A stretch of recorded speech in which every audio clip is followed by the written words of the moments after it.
నమస్తే, welcome to square talks. ఈరోజు మన స్టూడియోలో బిఎస్ రాంబాబు గారు, all India bank employees association ప్రధాన కార్యదర్శి ఉన్నారు. రాంబాబు గారు సెంట్రల్ బ్యాంక్ ఆఫ్ ఇండియాలో డైరెక్టర్గా కూడా పనిచేశారు. దాదాపు 43 ఏళ్లుగా బ్యాంకింగ్ రంగంలో ఉన్న రాంబాబు గారితో ఈరోజు మనం బ్యాంకింగ్ రంగము, ప్రైవేటు, పబ్లిక్ రంగాలు, భారత సమాజానికి అవి చేస్తున్న మంచి చెడు, ప్రభుత్వాలు వాటి ద్వారా చేస్తున్న రాజకీయాలు కూడా ఈరోజు మనం రాంబాబు గారితో మాట్లాడదాం. నమస్తే అండి. నమస్కారం. ఇప్పుడు భారతదేశంలో ప్రభుత్వ బ్యాంకులు, ప్రైవేట్ బ్యాంకులు, ఈ మధ్యకాలంలో ప్రైవేట్ బ్యాంకులు అయితే కుప్పలు తెప్పలుగా వచ్చేసాయి. ఈ రెండిటికి సమాజానికి ఉన్న లింక్ ఏంటండి? అసలు ప్రభుత్వ బ్యాంకులతో ఉన్న లింక్ ఏంటి, ప్రైవేట్ బ్యాంకులతో ఉన్న లింక్ ఏంటి, సమాజానికి ఉన్న లింక్? భారతదేశం ఇవాళ 140 కోట్ల మంది ప్రజలు ఉన్నా కూడా ఆర్థిక పరమైనటువంటి అసమానతలు ఈ దేశంలో ఉన్నంతగా వేరే ఏ దేశంలో కూడా లేవు. ఇక్కడ 10 మంది రిచెస్ట్ పీపుల్, అంటే ప్రపంచవ్యాప్తంగా అత్యంత ధనవంతులైనటువంటి 10 మందిలో 6 భారతదేశంలో ఉన్నారు. ఒకవేళ అదే స్టేట్మెంట్ కనుక మనం తీసుకుని భారతదేశంలో ఉన్న వాళ్ళందరూ రిచెస్ట్ పీపుల్ అనుకుంటే అది పొరపాటు. అదే రకంగా 140 కోట్ల మందిలో ప్రభుత్వాల సర్వే ప్రకారం చూస్తే 60 కోట్ల మందికి రెండో పూట తిండి లేదు అని ప్రభుత్వాలే చెప్తున్నాయి. అంటే ఈ దేశంలో అత్యధిక జనాభా తిండి లేని వ్యక్తులు ఇక్కడే ఉన్నారు.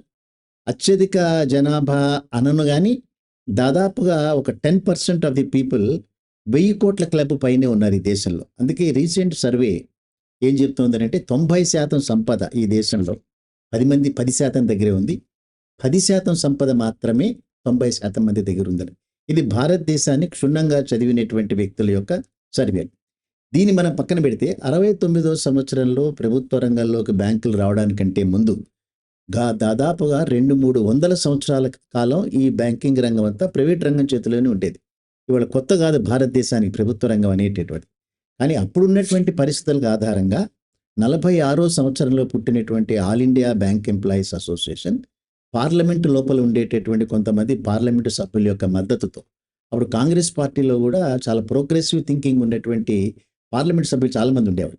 వాళ్ళందరూ కూడా ఈ దేశం అనేటటువంటిది చాలా బీద దేశం. ఇది ఈ బీదరికల్లో ఉన్నటువంటి దేశాన్ని అభివృద్ధి చెందాలన్నా, బీదరికల్లో ఉన్నటువంటి వ్యక్తులు అభివృద్ధి చెందాలన్నా కూడా బ్యాంకులు వాటి యొక్క సపోర్ట్ అవసరం అనేటటువంటి దాన్ని నమ్మి ప్రైవేట్ రంగంలో ఉండేటటువంటి బ్యాంకుల యొక్క యాజమాన్యాలు వారి యొక్క లాభదాయకత మీదనే దృష్టి పెడతారు తప్ప సోషల్ లెండింగ్ ఇన్స్టిట్యూషన్గా సొసైటీ డెవలప్మెంట్ మీద వాళ్ళు ఏ రకమైన దృష్టి పెట్టరు అనేటటువంటి దాంట్లో నమ్మకం ఉన్నటువంటి ఆల్ ఇండియా బ్యాంక్ ఎంప్లాయీస్ అసోసియేషన్తో పాటుగా పార్లమెంటు లోపల కొంతమంది పార్లమెంటు సభ్యులు పోరాటం చేసి ఈ బ్యాంకులన్నీ కూడా ప్రభుత్వ రంగంలోకి వెళ్లాల్సిందే అనేటటువంటి నినాదాన్ని ఇద్దరు కలిపి పార్లమెంటు బయట కొంతమంది పోరాటాలు, పార్లమెంటు లోపల కొంతమంది పోరాటాలు చేసిన ఫలితంగా 69వ సంవత్సరంలో 14 బ్యాంకులు జాతీయమైనవి.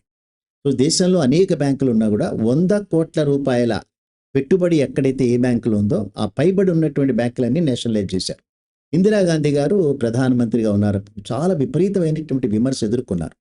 ఇవాళ ఎవరైతే ఏ పార్టీ అయితే దేశాన్ని పరిపాలిస్తుందో ఆనాడు బలరాజ్ మధోక్ అనేటటువంటి వారి యొక్క పార్లమెంటు సభ్యులు దాన్ని అపోజ్ చేసి ఏం చేశారు, సుప్రీంకోర్టుకి వెళ్ళారు. ఆవిడ ఆర్డినెన్స్ ఇచ్చింది. సుప్రీంకోర్టుకి వెళ్ళి దాన్ని స్టక్ ఆఫ్ చేయించారు.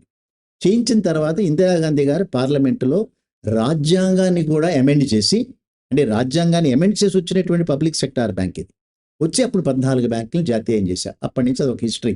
ఇండియన్ బ్యాంకింగ్ చరిత్ర కనుక మనం చూసుకుంటే నేషనలైజేషన్ కంటే ముందు బ్యాంకింగ్ రంగం, నేషనలైజేషన్ తర్వాత బ్యాంకింగ్ రంగం, దానిగా చూడాలి. ఒకసారి మీ నాలెడ్జ్ కోసం, వినేటటువంటి వాళ్ళ నాలెడ్జ్ కోసం లెక్కలు చెప్తా ఒకసారి. ఇది నేను ఇచ్చింది కాదు, రిజర్వ్ బ్యాంక్ ఆఫ్ ఇండియా 69వ సంవత్సరంలో గవర్నమెంట్కి ఇచ్చినటువంటి ఈ లెక్కల్ని పార్లమెంట్లో ఇందిరాగాంధీ గారు ప్రవేశపెట్టారు. 69వ సంవత్సరంలో భారత బ్యాంకింగ్ రంగం కేవలం 4600 కోట్ల రూపాయల డిపాజిట్స్ మాత్రమే ఉండేది. దానిలో 3800 కోట్ల రూపాయల అడ్వాన్సెస్ రూపంలో మళ్లించారు. ఇది 69వ సంవత్సరం. అంటే దాదాపుగా 56 సంవత్సరాల క్రితం జరిగినటువంటి హిస్టరీ కనుక చూస్తే చరిత్ర ప్రకారం 4600 కోట్ల రూపాయల డిపాజిట్లు, 3800 కోట్ల రూపాయల అడ్వాన్సెస్. కేవలం 12,000 మంది మాత్రమే ఈ బ్యాంకింగ్ రంగంలో పనిచేస్తున్నటువంటి వాళ్ళు. అప్పుడు ఉన్నటువంటి బ్రాంచ్ శాఖలు కనుక చూస్తే కేవలం 8,000 బ్రాంచ్ శాఖలు మాత్రమే ఉండేది. ఇది బ్యాంకింగ్ రంగం. 65-70% మంది ఆధారపడినటువంటి ఈ దేశంలో అగ్రికల్చర్ రంగం ఏదైతే ఉందో దానికి కేవలం 100 కోట్ల రూపాయలు మాత్రమే వారు రుణాలు ఇచ్చినారు. ఇది పార్లమెంటులో రిజర్వ్ బ్యాంక్ ఆఫ్ ఇండియా ఇచ్చినటువంటి వివరాలని ప్రజెంట్ చేసింది. ఇవాళ కనుక మనం చూస్తే 4,600 కోట్ల రూపాయల డిపాజిట్ల యొక్క స్థానంలో 350 లక్షల కోట్ల రూపాయల డిపాజిట్స్ ఉన్నాయి. దీన్ని బట్టి ఎవరైనా అంచనాకు రావచ్చు ప్రభుత్వ రంగంలో జరిగినటువంటి డెవలప్మెంట్ కానీ ప్రైవేట్ రంగంలో అప్పుడు కమ్యూనిటీలు ఉండేవి. టాటాస్ చేతిలో సెంట్రల్ బ్యాంక్ ఆఫ్ ఇండియా ఉండేది, గోయింకాల చేతిలోనేమో యూకో బ్యాంక్ ఉండేది, చెట్టియార్ల చేతిలో వచ్చి ఇండియన్ బ్యాంక్ ఉండేది, షెట్టీల చేతిలో సిండికేట్ బ్యాంక్ ఉండేది.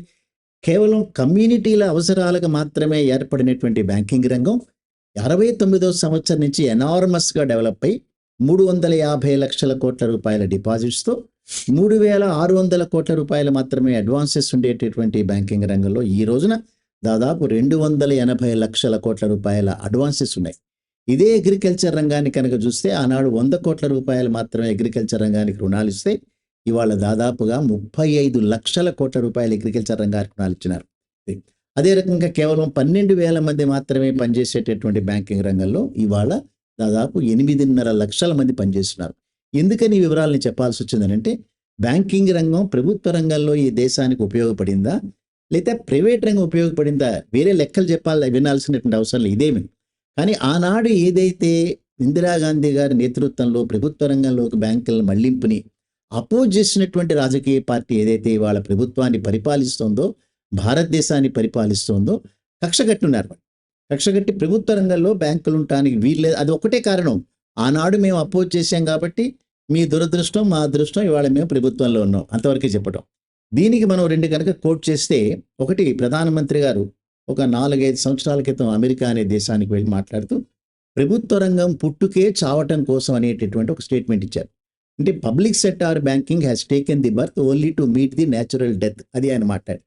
మనం మనుషులు చనిపోతారు, మనుషులు ఏదో ఈ రకంగా అవుతారు విన్నాం, కానీ బ్యాంకింగ్ రంగం చనిపోవడానికి మాత్రమే పుట్టిందంటానికి ఫస్ట్ టైం చూసి వింటున్నాం అట్లా. అందుకని వాళ్ళు కక్షగట్టున్నారు. ఇవాళ ఇంత అభివృద్ధి చెందిన మన్మోహన్ సింగ్ గారు ప్రధానమంత్రిగా ఉన్నప్పుడు 2008వ సంవత్సరంలో మీకు జ్ఞాపకం ఉండే ఉంటుంది, ప్రపంచవ్యాప్తంగా గ్లోబల్ క్రైసిస్ వచ్చింది. దాన్ని ఎకనామిక్ మెల్ట్ డౌన్ అన్నాం. ఈ ఎకనామిక్ మెల్ట్ డౌన్ వచ్చిన తర్వాత అభివృద్ధి చెందినటువంటి ప్రతి దేశం, అమెరికాలో బ్యాంకులు కుప్పకూలినాయి, యూరప్లో బ్యాంకులు కుప్పకూలినాయి, జపాన్లో కుప్పకూలినాయి, ఇంగ్లాండ్లో కుప్పకూలినాయి. కుప్పకూలనటువంటి దేశం ఏదైనా ఒకటి ఉంది అని అంటే అది భారతదేశం మాత్రమే. అన్ని కుప్పకూలినాయి. ఒక్క భారతదేశంలోనే పబ్లిక్ సెక్టార్లో బ్యాంకులు, ప్రపంచవ్యాప్తంగా ఉన్నటువంటి 226 దేశాల్లో ఎక్కడ కూడా పబ్లిక్ సెక్టార్లో బ్యాంకులు లేవు, అన్ని ప్రైవేట్ బ్యాంకులే. అయితే ఆనాడు మరి ప్రైవేట్ రంగంలో ఉన్న బ్యాంకులు అన్నీ కుప్పకూలిన తర్వాత భారతదేశంలో మాత్రమే ఎందుకు కుప్పకూలేదని మీలాంటి జర్నలిస్టులు ఎప్పుడైతే మన్మోహన్ సింగ్ గారిని ప్రధానమంత్రి హోదాలో అడిగినారో ఆయన చెప్పిన ఒకే ఒక మాట, భారతదేశంలో ఉన్న బ్యాంకుల్లో అనేక బ్యాంకులు ప్రభుత్వ రంగంలో ఉన్నాయి కాబట్టి కుప్పకూలేదని ఆయనే చెప్పాడు ప్రైమ్ మినిస్టర్గా. మరి ఒక ప్రైమ్ మినిస్టర్ ఆ రకంగా మాట్లాడుతూ ఇంకో ప్రైమ్ మినిస్టర్ వచ్చి ఇది చావడానికే పుట్టింది అనేటటువంటిది, ఇది రాజకీయపరమైనటువంటి కారణాలతో మాత్రమే మాట్లాడుతున్నారు తప్ప అదర్వైజ్ దేశం ఆర్థికంగా అభివృద్ధి చెందింది, ప్రజల యొక్క ఆర్థికపరమైనటువంటి అవసరాలు పెరిగాయి.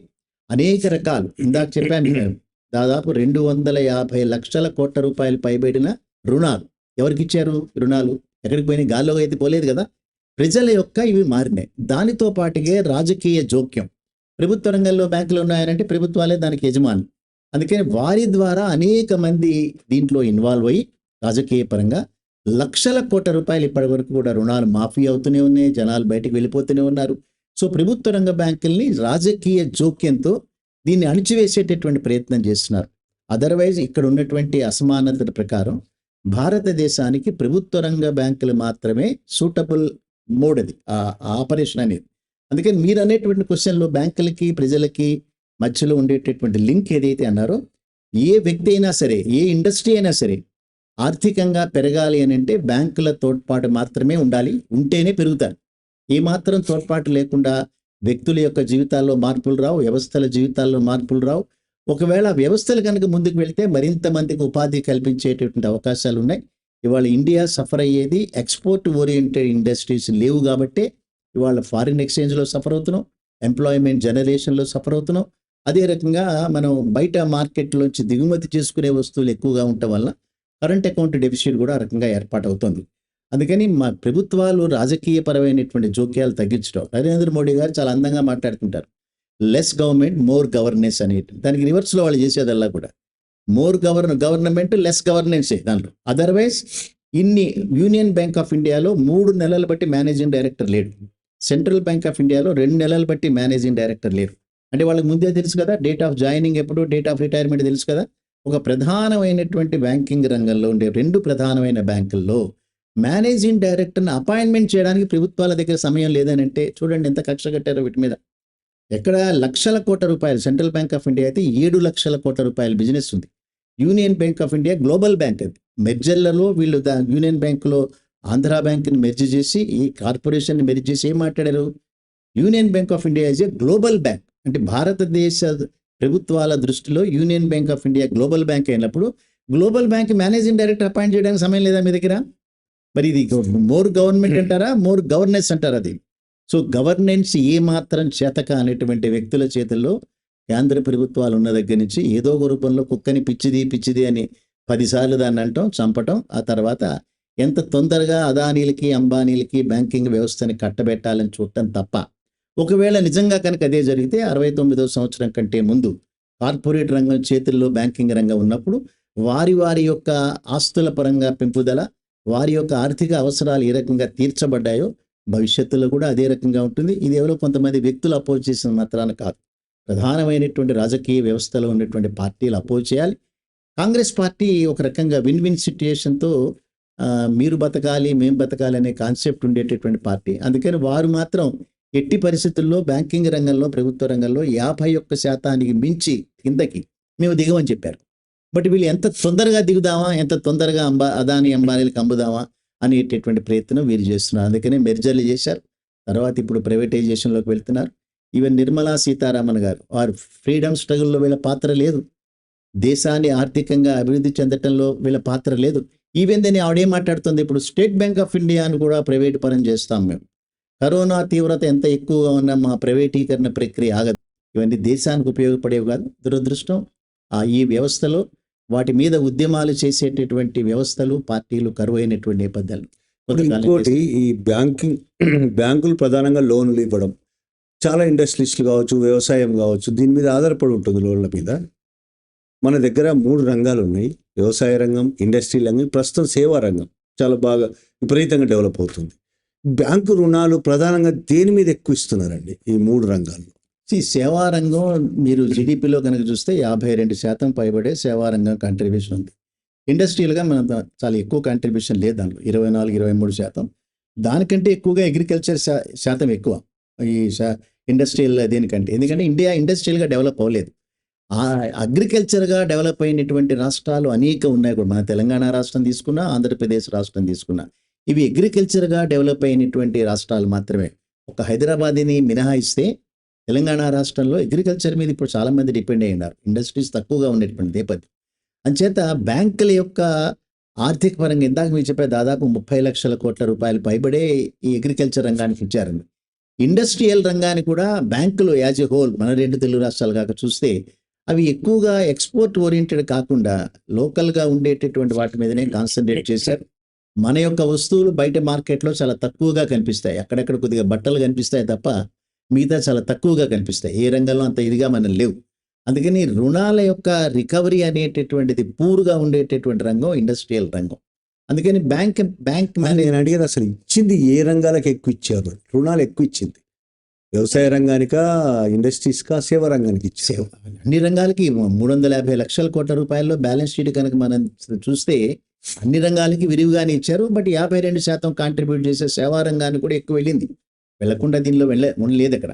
అయితే ఏంటంటే ఇండస్ట్రియల్ రంగానికి సంబంధించి రికవరీ అనేటటువంటిది దెబ్బతింటున్న నేపథ్యంలో కొద్దిగా ఆచితూచిగా వెళ్ళేటటువంటి దీనికే అగ్రికల్చర్ రంగం మీద ఇప్పటికీ 60-70% మంది ఆధారపడినా కూడా అది ఒక లాభదాయకమైనటువంటి ఇండస్ట్రీగా బ్యాంకులు ఇప్పటికీ పరిగణించట్లేదు.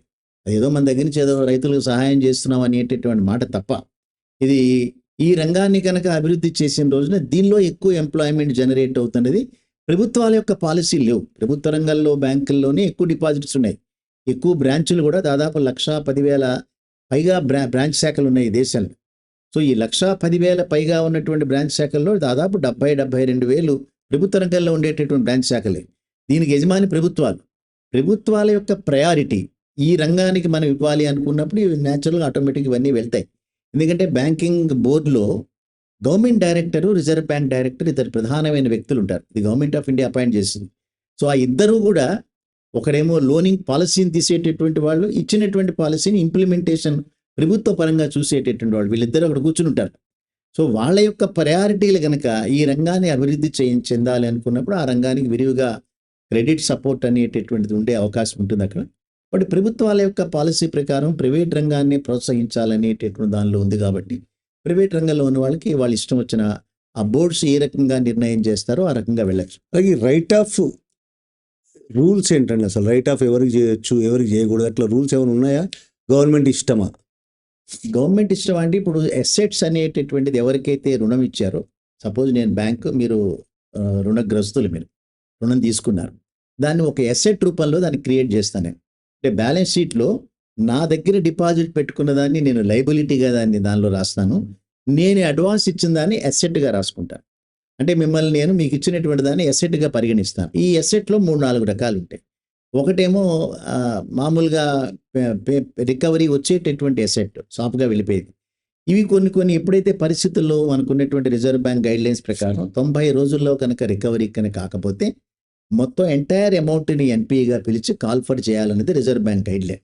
దానికి ఇప్పుడు చర్చ జరుగుతుంది ప్రపంచవ్యాప్తంగా. కొన్ని దేశాల్లో అది 1 year ఉంది, భారతదేశంలో మాత్రం 90 days ఎందుకు పెట్టారు. బట్ ఇవాళ రిజర్వ్ బ్యాంక్ గైడ్లైన్స్ ప్రకారం ఏ రికవరీ అయినా కూడా ఈఎంఐ ఏదైతే ఉందో ఆ ఏ లోన్ అయినా ఆ ఈఎంఐ 90 రోజుల లోపల కనుక రాకపోతే 91st day నాడు ఎంటైర్ అమౌంట్ని కాల్ఫర్ చేస్తూ దాన్ని ఎన్పిఏగా డిక్లేర్ చేయమన్నారు. ఎప్పుడైతే వన్స్ ఒక అసెట్ని ఎన్పిఏగా డిక్లేర్ చేశారో అక్కడి నుంచి లీగల్గా ప్రొసీడ్ అవుతారు ముందుకి. Standard asset, sub standard asset వీటి కింద పరిగణించి అల్టిమేట్గా సబ్ స్టాండర్డ్ అసెట్గా ఎప్పుడైతే దీన్ని పరిగణించారో ఇంకా 1 time సెటిల్మెంట్ లోపలికి వెళ్ళి అది కూడా రికవరీ కాని రోజున బ్యాలెన్స్ షీట్స్లోంచి ఈ అమౌంట్ని పక్కన పెట్టేసి టెక్నికల్ రైట్ ఆఫ్ అనేటటువంటి పేరుతో ఇంకా బ్యాలెన్స్ షీట్లో కనిపించదు, పక్కకు ఆ బుక్స్లో మెయింటైన్ చేస్తారు తప్ప ఆ అడ్వాన్స్ అనేటటువంటి ఇప్పుడు Vijay Mallya State Bank of India major మన అడ్వాన్స్ ఇచ్చినటువంటి బ్యాంక్, అతనికి ఉన్నటువంటి దాదాపు 6-7 వేల కోట్ల రూపాయలని టెక్నికల్ రైట్ ఆఫ్ అనేటటువంటి పేరులో బ్యాలెన్స్ షీట్ నుంచి పక్కన పెట్టేశారు. అది రైట్ ఆఫ్ అయిపోయినట్లు లెక్క. టెక్నికల్ రైట్ ఆఫ్ అయ్యేంత వరకు మనకు కనిపిస్తుంది బ్యాలెన్స్ షీట్లో, తర్వాత మనకు కనిపించదు. ఈ రూపంలో మొన్ననే పార్లమెంట్లో ఇచ్చినటువంటి లెక్కలు కనుక చూస్తే 29 లక్షల కోట్ల రూపాయలు గడిచినటువంటి 20-30 సంవత్సరాల కాలంలో రైట్ ఆఫ్ చేసినటువంటి అమౌంట్ అది. అందుకని టెక్నికల్గా ముందు నుంచే అడ్వాన్స్ ఇచ్చేటప్పుడే దీన్ని రైట్ ఆఫ్ చేసేటటువంటిది అనేది కొంతమంది వ్యక్తులకు తెలిసే ఆడేటటువంటి నాటకం ఇది. దాని ప్రకారమే అది కామ్గా వెళ్తూనే ఉంటాయి. అల్టిమేట్గా సబ్స్టాండర్డ్ అసెట్లోకి స్లిప్ అయిన తర్వాత దాన్ని బ్యాలెన్స్ షీట్లోంచి పక్కన పెడతారు టెక్నికల్ రైట్ ఆఫ్ పేర్లు, తర్వాత రైట్ ఆఫ్ చేసేస్తారు. గతంలో కంటే 10-11 ఏళ్లలో ఏమైనా ఎక్కువైందా ఈ రైట్ ఆఫ్ చేసేది, ఇండస్ట్రియలిస్టుల కోసం రైట్ ఆఫ్ చేసే పరిస్థితి? ఈ అడ్వాన్సెస్ అప్పుడున్న పర్సంటేజ్ ప్రకారం చూస్తే, ఇప్పుడు ఒక చిన్న వివరాలు చెప్తాను మీకు. 2014 సంవత్సరంలో నరేంద్ర మోడీ గారు ప్రభుత్వాన్ని చేతిలోకి తీసుకున్నప్పుడు భారతదేశానికి ఉండేటటువంటి అప్పులు 58 లక్షల కోట్ల రూపాయలు. 58 లక్షల కోట్లు ఇవాళ 200 లక్షల కోట్ల రూపాయలు. అంటే దాదాపు ఒక 142 lakhs crores అప్పులు చేశారు. సో ఆనాడు వాళ్ళు చెప్పింది ఏంటి, అప్పులు చేసి మేము దేశాన్ని ఏలటం అనేటటువంటిది మా సిద్ధాంతం కాదు. వీళ్ళు ఏమంటున్నారు, అప్పులు చేసినా సరే మేము డెవలప్మెంట్ చేస్తాం అనేటిది. సో ఆ పర్సంటేజ్ ఎంత స్పష్టంగా కనిపిస్తోంది ఇక్కడ. అట్లాగే అప్పుడు కూడా బ్యాంకులు దినదినాభివృద్ధి చెందుతున్నటువంటి సమయంలో ఎన్పిఏలు అడ్వాన్సెస్ చాలా తక్కువ ఉండేవి, ఎన్పిఏలు తక్కువ షేపులో వచ్చేది. ఇప్పుడు విపరీతంగా పెంచేసినారు. సంవత్సర కాలంలో 4-5 వేల కోట్ల రూపాయలు, దాదాపు 75-80 ఆ ప్రాంతాల్లో కనుక ఇవ్వాలంటే చాలా కష్టమైన వ్యవహారం. బట్ ఇవాళ 1,00,000 కోట్ల రూపాయల అడ్వాన్సెస్ అనేది జస్ట్ లైక్ దట్ ఇచ్చేస్తున్నారు ఒక సంవత్సరంలో. ఎప్పుడైతే ఇచ్చినారో అవన్నీ కూడా బౌన్స్ బ్యాక్ అవుతున్నాయి, ఎన్పిఏలు అవుతున్నాయి. సో ఈ 10-12 సంవత్సరాల కాలంలో అయినటువంటి ఎన్పిఏల శాతమే ఎక్కువ. దానికి వాళ్ళు చెప్పేటటువంటి రీజన్ ఏమిటంటే, మేము క్యాష్ రికవరీ చేసాం, ఇంకో రికవరీ చేసామని మాట్లాడుతూనే ఎక్కువ అడ్వాన్సెస్ చేశాం కాబట్టి ఎక్కువ ఎన్పిఏలు అవుతున్నాయి, ఆనాడు తక్కువ అడ్వాన్సెస్ చేశారనేటటువంటి మాట మాట్లాడుతున్నారు. బట్ మనం డేటా కనుక మనం చూస్తే ఈ 10-12 సంవత్సరాల కాలంలో పెరిగినటువంటి ఎన్పిఏల శాతమే ఎక్కువగా ఉంది. ఇప్పుడు లోన్లు ఇచ్చిన తర్వాత వాళ్ళు దాదాపు ఎగ్గొట్టడమే, దాన్ని రైట్ ఆఫ్ చేస్తున్నారు, లేదు సెటిల్మెంట్ చేసుకుంటున్నారు. అయిన తర్వాత మళ్ళీ లోన్లు ఇవ్వడం అనేది కూడా చేస్తున్నారు కొన్ని బ్యాంకులు, ప్రభుత్వ బ్యాంకులు. ఎందుకు అసలు అలా చేయాల్సి వస్తుంది? ఇండస్ట్రీని మారుస్తారు కదా. ఇప్పుడు అదాని యొక్క జీవి చరిత్ర ఎవరైనా దాని మీద కనుక ఒక రీసెర్చ్ చేస్తే డాక్టరేట్ అనేది బ్రహ్మాండంగా ఇవ్వచ్చు ఆయనకు. 15 సంవత్సరాల క్రితం అతని యొక్క అసెట్స్ వాల్యూ కానీ, అతని యొక్క ఇంటెగ్రిటీ కానీ, చరిత్ర కానీ చూసి ఈనాడు అదానీని కనుక చూసిన రోజున తప్పనిసరిగా స్పష్టంగా మనకు కనిపిస్తుంది. ఈ రకంగా బ్యాంకుల్ని, ఫైనాన్షియల్ ఇన్స్టిట్యూషన్స్ని ఉపయోగించుకున్నాడు. ఈ మధ్య రీసెంట్గా అమెరికాలో ఇతను ఒక ఫ్రాడ్స్టర్ అనేటటువంటి దాన్ని కూడా ఎంత ఇంటెలిజెంట్గా పక్కన పెట్టారు అనేటటువంటిది మనకు తెలుస్తూనే ఉంది ఇక్కడ. అంచేత ఒక డిఫాల్టర్ ఎవరైతే ఉంటాడో ఆ డిఫాల్టర్ మళ్ళీ తిరిగి అడ్వాన్సెస్ని ఏ రకంగా పొందగలిగినాడు అనేటటువంటిది రాజకీయపరమైనటువంటి జోక్యంతోనూ వారి యొక్క మద్దతుతోనూ జరిగేటటువంటిది. అంచేత ఎవరైనా కనుక దీన్ని రిఫ్యూజ్ చేసిన రోజున ఆ ప్లేసెస్లో వాళ్ళు ఉండకుండా చూసేటటువంటి అధికారం ప్రభుత్వాల దగ్గర ఉంది కాబట్టి మనకు తెలియకుండా జరుగుతూనే ఉంటాయి అవన్నీ కూడా. పంజాబ్ నేషనల్ బ్యాంక్లో జరిగినటువంటి ఫ్రాడ్, నీరవ్ మోడీ కానీ ఇవన్నీ వీళ్ళని దృష్టాంతాలు చూస్తే అదే బిజినెస్ చేసుకుంటున్నారుగా బయటికి వీళ్ళు వాళ్ళ జీవితంలో ఇక్కడ రానే రాదు. తీసుకొచ్చే ప్రయత్నాలు ప్రతి 3 నెలలకు ఒకసారి ఇంకో 2 రోజుల్లో స్వదేశానికి రాబోతున్నాడు అనేటటువంటి ఆ వార్తలు మనం చూస్తుంటాం. ఇప్పుడు కూడా మన స్విట్జర్లాండ్ నుంచి ఈ డబ్బును పట్టుకొచ్చే ఏకైక నాయకుడు మోడీ అని 12 సంవత్సరాలు అయిపోయింది. ఇప్పుడు ఆ 12 సంవత్సరాల క్రితం అదే మాట మాట్లాడారు, ఇప్పుడు కూడా అదే మాట మాట్లాడుతున్నారు. ఆయన మాట మాట్లాడగానే వెంటనే మన దగ్గర ఉన్న మీడియా కూడా దాన్ని అద్భుతంగా ప్రజెంట్ చేస్తుంటారు. మనం కూడా రేపే ఎల్లుండి వస్తుంది అనేటటువంటిది. అందుకని ఈ ఎన్పిఏ బారోవర్స్ ఎవరైతే ఉంటారో వాళ్ళు తప్పనిసరిగా ఏదో ఒక బ్యాంకుని ఏదో ఒక రూపంలో మోసం చేస్తూనే ఉంటారు. లేకపోతే 30-40 లక్షల కోట్ల రూపాయలు 15-20 సంవత్సరాల కాలంలో ఎట్లా మాఫీలు అవుతాయి.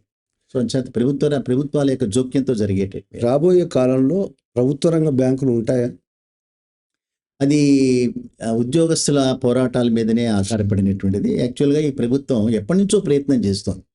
వాజ్పేయి ప్రభుత్వం ప్రధానమంత్రిగా ఉన్నప్పుడు పార్లమెంట్లో బిల్లు ప్రవేశపెట్టాడు. ప్రభుత్వ రంగ బ్యాంకుల్ని ప్రైవేటీకరించడానికి 2000 సంవత్సరంలో ప్రవేశపెట్టాడు.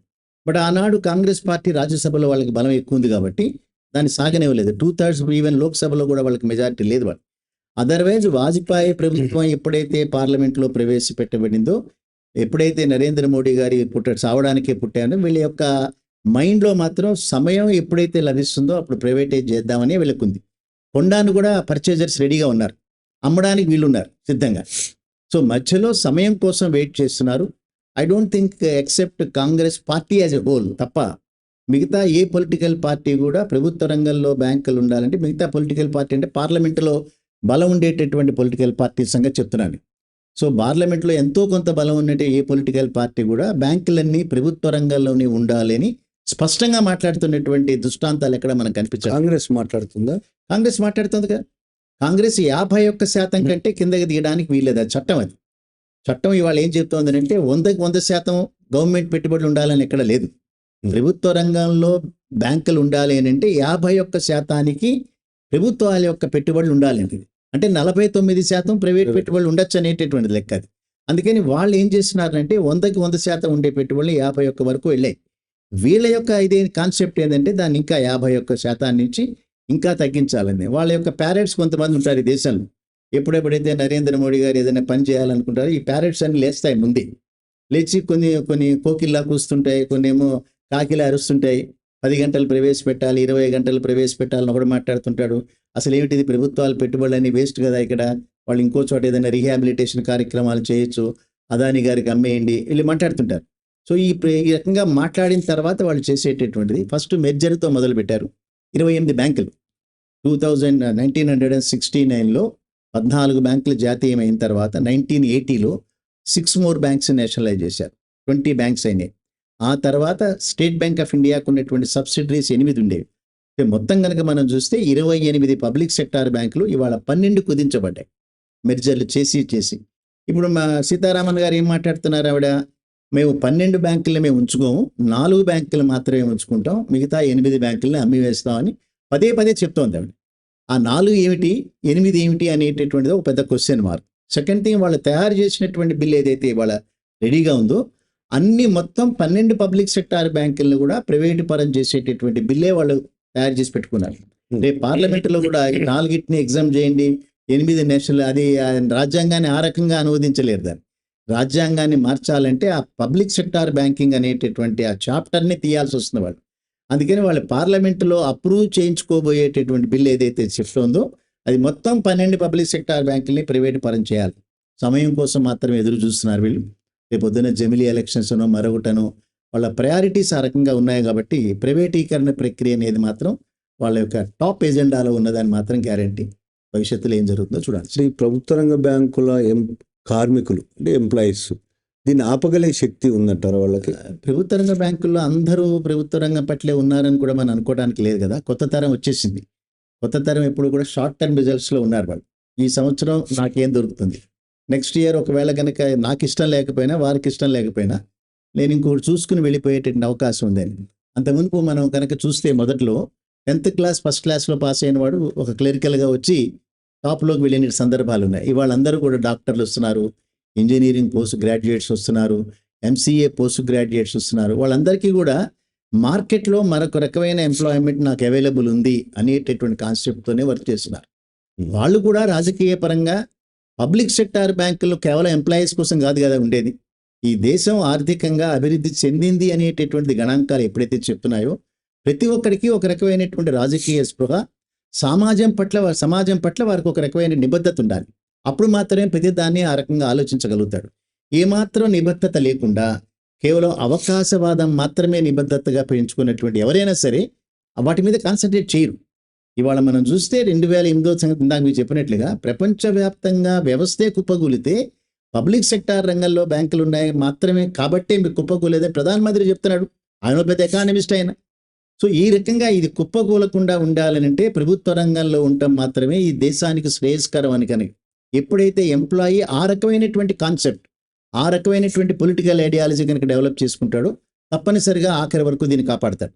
ఎందుకంటే ప్రభుత్వ రంగంలోకి బ్యాంకులు రావటం రాజకీయపరమైన ప్రక్రియ అయినా తర్వాత జరిగినటువంటి అభివృద్ధి కానీ ఆర్థికంగా అభివృద్ధి చెందినటువంటి మనుషులు కానీ కనుక చూస్తే తప్పనిసరిగా ఈ దేశానికి ప్రభుత్వ రంగం మాత్రమే సూటబుల్. ఇది దాన్ని కనుక మనం అందరం కనుక కాపాడుకోలేకపోతే రేపొద్దున్న 2-3 ఈ దేశంలో డెవలప్ అవుతారు, దేశం మొత్తం నాశనం అవుతుంది అనేటటువంటి పక్క 100% చెప్పచ్చు. కేవలం వ్యక్తుల యొక్క ఆస్తుల పెరుగుదలకు మాత్రమే ప్రైవేట్ బ్యాంకులు ఉపయోగపడుతుంది. ఇందాక మీరు చెప్పినట్టు కొత్త తరం వస్తుంది బ్యాంక్ ఎంప్లాయీస్, జెన్జీలు కావచ్చు, అంతకు ముందు తరం కావచ్చు. వాళ్లకు సీరియస్నెస్ ఏం లేదు. ఈ బ్యాంకును కాపాడుకోవాలని, జీవితాంతం ఈ బ్యాంకు ఉద్యోగం చేయాలని కూడా లేదు వాళ్ళకి. వేరే రంగాల్లోకి వెళ్ళిపోవాలని మీరే చెప్తున్నారు. ఇటువంటి వాళ్ళు ఈ బ్యాంకులను కాపాడుకోవాలి, ప్రభుత్వ రంగంలో ఉంచుకోవాలి అని ఫీల్ అవుతారా? అసలు ఫీల్ అవ్వాలి అంటున్నా. అవుతారా అని అంటే మనం ఎడ్యుకేట్ చేయడంలో కూడా ఉంటుంది వాళ్ళది. సమాజం పట్ల నా బాధ్యత ఏమిటి, నా కుటుంబం పట్ల లేకపోతే ఇంకోటి నేను అనుకోవచ్చు అట్లా. ఈ దేశం పట్ల సమాజం పట్ల నా బాధ్యత ఏమిటి అని అనుకుని ఒక 10% అనుకున్న చాలు, దానికి ముందుకు వెళ్తారు. లేరు అని నేను అనను. బ్యాంకింగ్ రంగంలో అటువంటి సిద్ధాంతాల పట్ల ఆసక్తి ఉన్న వాళ్ళు లేరు అని అన్ను. కాకపోతే ఏంటంటే వేగమైనటువంటి ఈ కాలం అంతా డబ్బు వెనకాల పడ్డారు చాలామంది, డబ్బు సంపాదన వెనకాల. సో కేవలం ధనార్జన మాత్రమే మన యొక్క ఒక ధ్యేయంగా కనుక ఉన్న రోజున ఇట్లాంటివన్నీ కూడా వెనక్కి వెళ్ళిపోతాయి. దీనికి ధనం అనేటటువంటిది కొంతవరకే ఉంటుంది. దేశం అభివృద్ధి చెందాలి, దేశంలో ఉండేటటువంటి 140 కోట్ల మంది కూడా ఏదో ఒక రకంగా సమానంగా, భారత రాజ్యాంగం అదే చెప్తోంది కదా, ఈ రాజ్యాంగం ప్రకారం దేశంలో ఉండేటటువంటి వ్యక్తులందరూ సమానమైనటువంటి జీవితాన్ని అనుభవించాలని చెప్తోంది. ఆ సమానం లేదు. సో అంచేత నేను ఒక రకమైనటువంటి జీవితాన్ని సంపద అందరికీ డిస్ట్రిబ్యూట్ అవ్వాలని కూడా చెప్తుంది రాజ్యాంగం, చెప్తోంది కదా. ఇప్పుడు మన లెక్కలు చెప్తున్నాయి 90% సంపద 10% మంది దగ్గర ఉంది. చాలా అది డిస్టర్బ్డ్ గణాంకం అది. సో ఆ స్టాటిస్టికల్ డేటా ఏదైతే ఉందో ఈ 50, 60, 46 సంవత్సరాల నుంచి పెరిగారు. స్వాతంత్రం వచ్చిన తర్వాత 47 నుంచి అక్కడ 53, 25 ఈ 78 సంవత్సరాల కాలంలో పెరిగిపోయినారు. పెరిగి మొత్తం 90% సంపదని పట్టేసినారు. లెవెల్ ప్లేయింగ్ గ్రౌండ్ లేదు ఇక్కడ. ఒకడు అక్కడ ఉన్నాడు, ఇంకోటి కింద ఉన్నాడు. అందుకని అందరూ కూడా ఏకమై ఆ రాజ్యాంగం మనకు ప్రసాదించినటువంటి సమానత్వాన్ని మనం తీసుకోవాలని, అదే రకంగా బ్యాంకులు పబ్లిక్ సెక్టార్ రంగంలో ఉండటం అనేటటువంటిది దేశానికి ఉపయోగకరం అని ముందు బ్యాంక్ ఎంప్లాయీ నమ్మాలి. నమ్మి కనుక ముందుకు వస్తే తర్వాత ఆటోమేటిక్గా సొసైటీ, దేశం అంతా కూడా వాళ్ళ వెనకాల నడిచే అవకాశాలు ఉంటాయి. మీరు దాదాపు 43 ఏళ్ల కాలం ఈ రంగంలో ఉన్నారు కదా. భారతదేశ ప్రస్తుత ఆర్థిక వ్యవస్థ, బ్యాంకింగ్ రంగం కావచ్చు, ఇంకోటి కావచ్చు, ప్రభుత్వాలు చూపిస్తున్న అభివృద్ధి నమూనా, ఆర్థిక వ్యవస్థకు సంబంధించిన అభివృద్ధి నమూనా ఈ భారతదేశాన్ని నిలబెడుతుందంటారా, కూల్చేస్తుందంటారా? తప్పనిసరిగా ఏదో ఒక రోజున ఈ ప్రభుత్వం కనుక మరి కొంతకాలం కంటిన్యూ అయితే తప్పనిసరిగా కూలిపోయేటటువంటి అవకాశాలు ఉన్నాయి. దీనికి నేను మొన్న జరిగినటువంటి బడ్జెటే మీకు చెప్తాను. మొన్న 48 లక్షల కోట్ల రూపాయల బడ్జెట్ వేశారు. 2025 మార్చి నాటికి మనం చూసినటువంటి బడ్జెట్. ఈ 48 లక్షల కోట్ల రూపాయల బడ్జెట్లో 25 లక్షల కోట్ల రూపాయలు మాత్రమే ఆదాయం, 23 లక్షల కోట్ల రూపాయలు అప్పుగా చూపించారు. అంటే ఈ సంవత్సరం కూడా వచ్చినటువంటి ఆదాయంతో సమానంగా అప్పులు చేశారు. వచ్చినటువంటి ఆదాయంలో 26% తీసినటువంటి అప్పులకు వడ్డీ కట్టడమే సరిపోయింది. సో ఒక వ్యక్తి జీవితంలో అయినా, ఒక వ్యవస్థ జీవితంలో అయినా, దేశం జీవితంలో అయినా కూడా ఇంత పెద్ద మొత్తంలో అప్పులు చేస్తూ పోయిన తర్వాత కూడా నేను ఇంకా ఆర్థికంగానే నిలబడ్డాను, లేదా ఇంకోటి ఆనాడు కట్టినటువంటి బక్రానంగలు, నాగార్జున సాగర్ ఈ ప్రాజెక్టులు తప్ప ఈ కొత్తగా ఈ 10 సంవత్సరాల కాలంలో ఏమైనా వచ్చినాయా దేశంలో? ఏమైనా ఎంప్లాయ్మెంట్ జనరేషన్ అయిందా? పావర్టీ ఎలిమినేషన్ ఏమైనా అయిందా? ఎక్కడ చూసినా కూడా గణాంకాల్లో మాత్రం ఏ రకమైనటువంటి వృద్ధి చెందట్లేదు. అట్లా అని దేశంలో సంపద సృష్టి ఏమైనా ఆగిందా? ఇప్పటికీ కూడా 400 లక్షల కోట్ల రూపాయలు ప్రతి సంవత్సరం ఈ దేశంలో సంపద సృష్టి జరుగుతోంది. బట్ సృష్టించిన సంపద అంతా కూడా కొంతమంది పాకెట్లోకే వెళ్తోంది. ఆ వెళ్ళినటువంటి సంపద ఐడిల్గా ఉంది. అది దేనికి ఉపయోగపట్టలేదు. అదాని యొక్క సంపద, అంబానీ యొక్క సంపద ఇద్దరినే తీసుకుందాం. అది పదే వాళ్ళ పేర్లు చెప్పడం కాదు, కానీ ఇద్దరికి, ఒకడికి 8-9 లక్షల కోట్ల రూపాయలు, ఇంకోటికి అంతే 8 లక్షల కోట్ల రూపాయలు. ఈ 16-17 లక్షల కోట్ల రూపాయలు వాళ్ళ దగ్గర అచేతనంగా పడింది తప్ప అది ఎక్కడ కూడా ఉపయోగంలోకి లేదు. ఇటువంటి వ్యక్తులు చాలామంది ఉన్నారు దేశంలో. అంచేత సంపద అంతా కొంతమంది వ్యక్తుల యొక్క జేబుల్లోనే కేంద్రీకృతమైనటువంటి ప్రస్తుత పరిస్థితుల్లో దేశం యొక్క భవిష్యత్తు ఏమిటానంటే, ఇప్పటికీ చెప్పారుగా 50 కోట్ల మంది దగ్గర రెండో పూట తిండి లేదని. ఎందుకు ఉండకూడదు? ప్రభుత్వాల యొక్క వాళ్ళ యొక్క ప్రయారిటీలు అవే కదా. అందుకని తీసుకొచ్చినటువంటి అప్పులు ఇప్పటికి కూడా 23-24 లక్షల కోట్ల రూపాయలు పట్టుకొచ్చిన అప్పు ఎక్కడికి వెళ్ళింది? ఒక దేశం 200 లక్షల కోట్ల రూపాయల అప్పుల్లో కనుక మునిగిపోయిన రోజున ఆ దేశం ఏదో నెంబర్ 5 ట్రిలియన్ ఎకానమీ, సో ప్రపంచవ్యాప్తంగా 3వ అతిపెద్ద దేశం. ఇవన్నీ గణాంకాలు బాగానే ఉన్నాయి. బట్ కనుక మనం చూస్తే ఎప్పుడైనా సరే మనం ఒక పెద్ద ల్యాండ్ మైన్ మీద కూర్చున్నాం అనేటటువంటి మాట. 50 సంవత్సరాలు పరిపాలించినటువంటి కాంగ్రెస్ పార్టీ 58 లక్షల కోట్ల రూపాయలకి మాత్రమే అప్పులు పరిమితం అయితే, ఈ 10 సంవత్సరాల్లో 142 లక్షల కోట్ల రూపాయలు అప్పు చేసేసినారు కదా. సో అంచేత పెరిగినటువంటి అప్పులు వ్యక్తులైనా వ్యవస్థలైనా తప్పనిసరిగా నిర్వీర్యం పరుస్తాయి.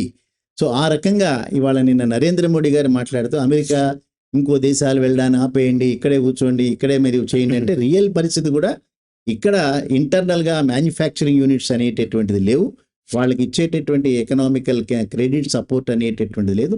అన్లెస్ ఇండస్ట్రియల్గా డెవలప్ అయ్యి, ఆల్రెడీ అగ్రికల్చర్గా డెవలప్ అయినా మనం ఇండస్ట్రియల్గా సర్వీస్ సెక్టార్లో డెవలప్ అయ్యి దేశవ్యాప్తంగా అయినప్పుడు మాత్రమే కొంతవరకు ఉండేది. ఈ రకంగా అప్పులు చేసి ఎకానమీని ఈ రకంగా డిస్టర్బ్ చేయడం అనేటటువంటి తప్పనిసరిగా దేశం. ఒకవైపు ఏమో ఇండస్ట్రీ పెద్దగా డెవలప్ కాలేదు, ఇంకో వ్యవసాయ రంగాన్ని కూడా ప్రభుత్వం నిర్లక్ష్యం చేస్తుంది అనేది అర్థమవుతుంది. రైతులు ఒక సంవత్సరం పాటు ధర్నాలు చేసి ఢిల్లీ రోడ్ల మీద కూర్చున్నారు. వ్యవసాయ రంగాన్ని నిర్లక్ష్యం చేయడం ఏదో ఒక రకంగా.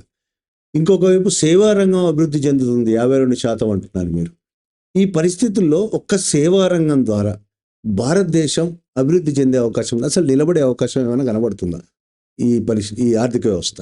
మనం ఐటీ ఎక్స్పోర్ట్స్ అని కానీ, లేకపోతే కొన్ని రంగాల్లో మనం చేసేటటువంటి సర్వీస్ ఏదైతే ఉందో అవి కొన్ని దేశాలు మనం ఉపయోగించుకుంటున్నాయి. సరే, ఎప్పుడైతే మనం రాజకీయ పరంగా సరైనటువంటి ఒక దృక్పథం లేదో, మోడీ మన ట్రంప్ చిందులను మనం చూస్తూనే ఉన్నాం కదా. ఓన్లీ భారతదేశాన్ని టార్గెట్గా పెట్టుకుని మాత్రమే మాట్లాడుతున్నాడు గడిచినటువంటి కాలాలు. అందుకని ఎప్పుడైతే మనం వేరే వ్యక్తులతో మనం చేతులు కలుపుతున్నాము, రూపాయి విలువ ఎట్లాగో బలహీనంగా ఉంది. ఆల్ టైమ్ ఎప్పుడూ లేనటువంటిది 87-88 రూపాయలకు దాకా టచ్ అయిపోయింది. రూపాయికి బయట మార్కెట్లో వాల్యూ లేదు. ఇవాళ మనం కనుక చూస్తే దీనార్, చాలా మంది దగ్గర ఒక అపోహ ఉంది, డాలర్ అనేటటువంటిదే ప్రపంచవ్యాప్తంగా బలమైనటువంటి కరెన్సీ అని. కాదు, డాలర్ యొక్క వాల్యూ 10వ స్థానం మాత్రమే. మొట్టమొదటి స్థానం కువైట్ దీనార్. దీనార్లు దాదాపు 5 స్థానాలు అవే ఆక్యుపై చేసినాయి. తర్వాత వచ్చేటప్పటికి యూరోప్లో యూరో, తర్వాత ఇంగ్లాండ్ యొక్క పౌండ్, ఆ తర్వాత ఆఖరి స్థానంలో 10వ స్థానంలో డాలర్ ఉంది. ఇప్పుడు వాడే వాళ్ళ రాజ్యాన్ని వెళ్తున్నాడు. రూపాయి యొక్క స్థానం ఎక్కడుందా అని అంటే ఎక్కడో అట్టడుగునుంది రూపాయి స్థానం. అదే రకంగా ప్రపంచంలో ఉండేటటువంటి అతి అవినీతికర దేశాల్లో భారతదేశం యొక్క స్థానం 92వ స్థానం. 92 అంటే ఏంటంటే జీరో. ఫిన్లాండ్ అనే దేశం ఉంది యూరోప్లో, అది zero corruption country. Number 1 New Zealand, అంటే 1 అంటే ఇంత ఉన్నది, మనం 92 ఇంత ఉన్నాం. సో ఈ దేశంలో ఏది పని కావాలన్నా అవినీతి, మనకంటే ఎక్కువ అవినీతి దేశాలు కూడా ఉన్నాయని పాకిస్తాన్ ఉండొచ్చు. వాటిని చూసి మెచ్చుకోవాలి, మనం సంతోషపడాలి. వాటిని చూసి, పాకిస్తాన్ చూసి మనం ఆనందపడటం కనుక మొదలు పెడితే కొంతమంది ఆర్గ్యూ చేస్తుంటారు, ఏ దేశం అప్పులు చేయలేదండి, ఈయన చేస్తే తప్పేమిటనేది. సో ఆ రకంగా కనుక ఆర్గ్యూ చేస్తే దానిలో ఎక్కడ మనకి ఏ రకమైన ఇది ఉండదు. బట్ 92వ అవినీతి దేశంగా ఉన్నప్పుడు వ్యక్తులు మాత్రమే ఆర్థికంగా పుష్టిగా ఉంటారు తప్ప దేశంలో ప్రజలు పుష్టిగా ఉండరు, ఆర్థిక వ్యవస్థ బలపడదు. ఇవన్నీ కూడా అక్షర సత్యాలు ఇవన్నీ కూడా. అందుకే వీళ్ళు ఏం చేస్తారంటే పక్కన కొంతమంది మూర్ఖులను కూర్చోబెట్టుకుంటారు ఫస్ట్. ఆ మూర్ఖులను కూర్చోబెట్టుకుని బలవంతులే చివరికి ఎవరైతే ఇంటలెక్చువల్స్ ఉన్నారో వాళ్ళని తొక్కేస్తుంటారు. వాళ్ళని మాట్లాడినప్పుడు జరుగుతున్నటువంటి కార్యక్రమం అది. ఏవైనప్పటికీ కూడా ఇది సరైన సేఫ్ పరిపాలనలో ఉన్నట్టు మాత్రం నేను భావించట్లేదు.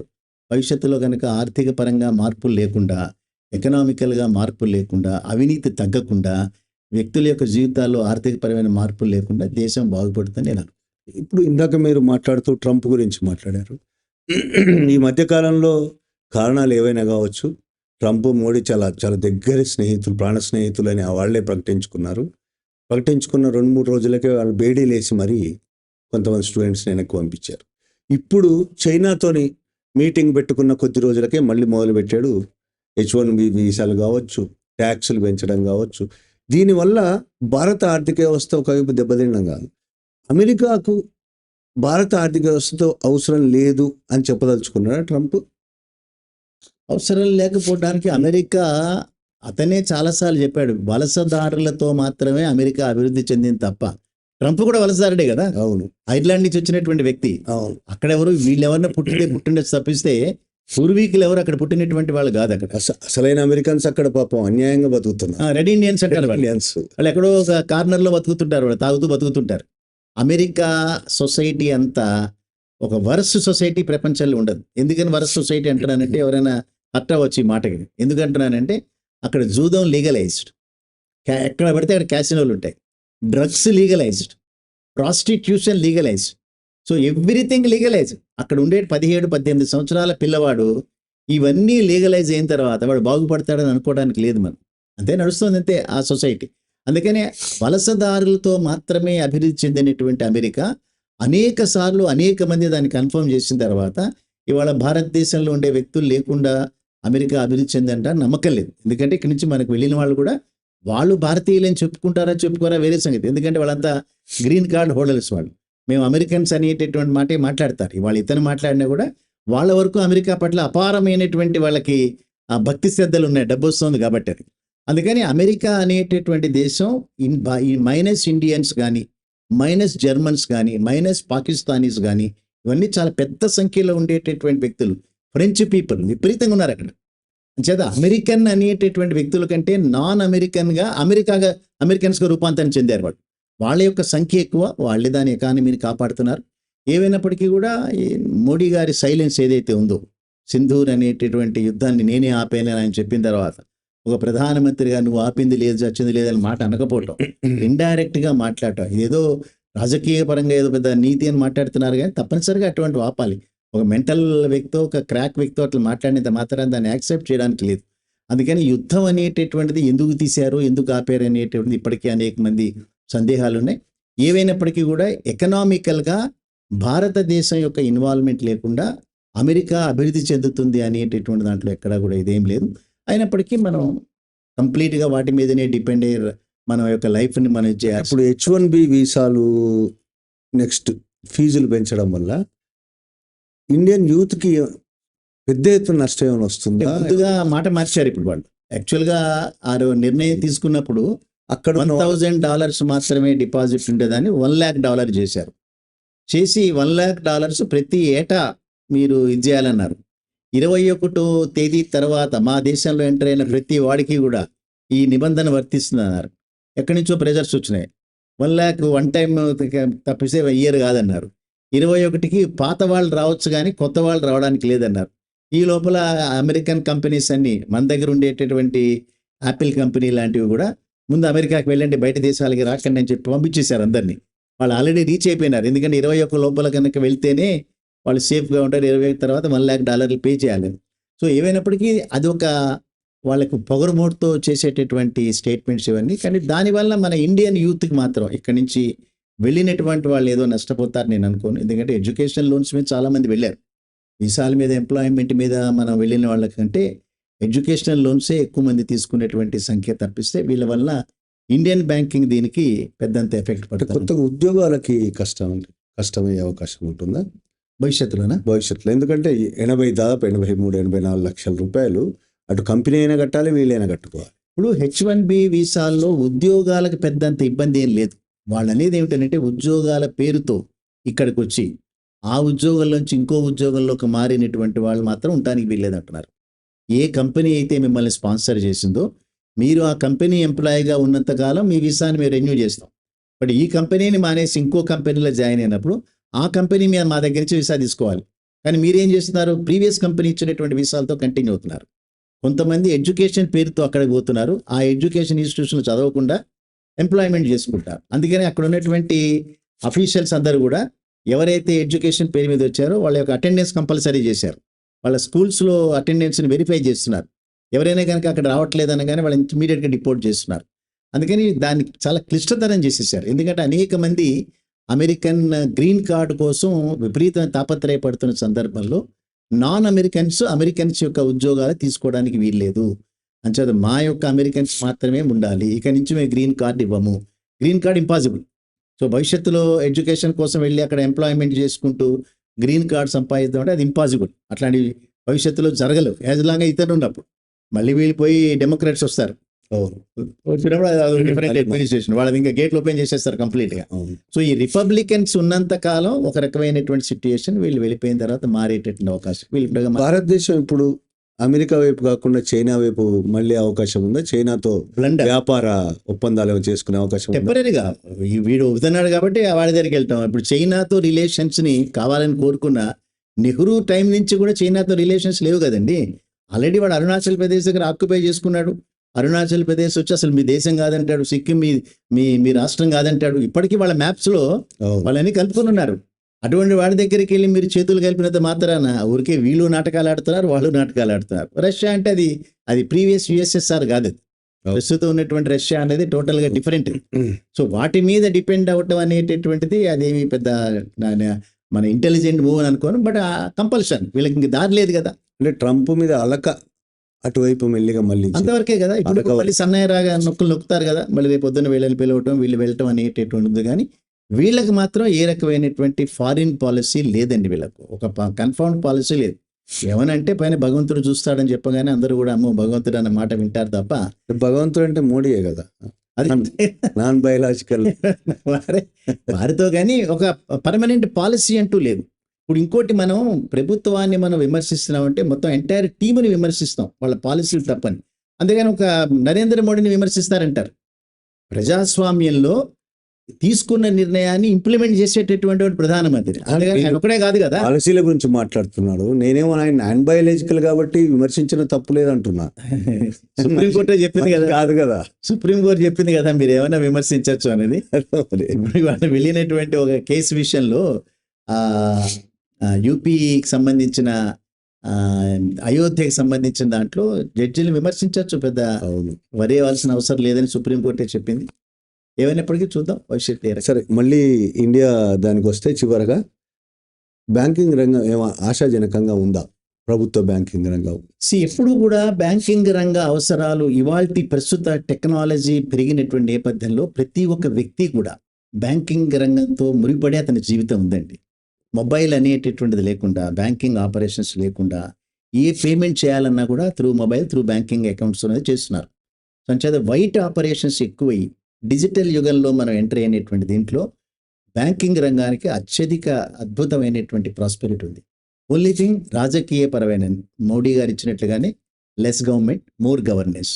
అదే రకంగా ఎవరైతే నిష్ణాతులు ఉంటారో వాళ్ళకి బ్యాంకింగ్ రంగాన్ని అప్పచెప్పినప్పుడు అది ప్రభుత్వ రంగంలో ఉన్నప్పుడు మాత్రమే ఇప్పటికీ అట్టడుగు నుండేటటువంటి అల్ప ఆదాయ వర్గాలు పెరగాలి అని అంటే ఆదాయపరంగా తప్పనిసరిగా ప్రభుత్వ రంగంలోనే బ్యాంకులు ఉండాలి. ప్రైవేట్ రంగంలో మళ్ళిన మరుక్షణం వ్యక్తుల యొక్క జీవితాల్లో ఆర్థికపరమైన మార్పులు వస్తాయి తప్పిస్తే వ్యవస్థలో మార్పు రాదు. Public sector banks only are the social lending institutions. సమాజాన్ని అభివృద్ధి చెందేటటువంటి పదంలో ప్రభుత్వ రంగ బ్యాంకుల పాత్ర మాత్రమే గణనీయంగా ఉంది.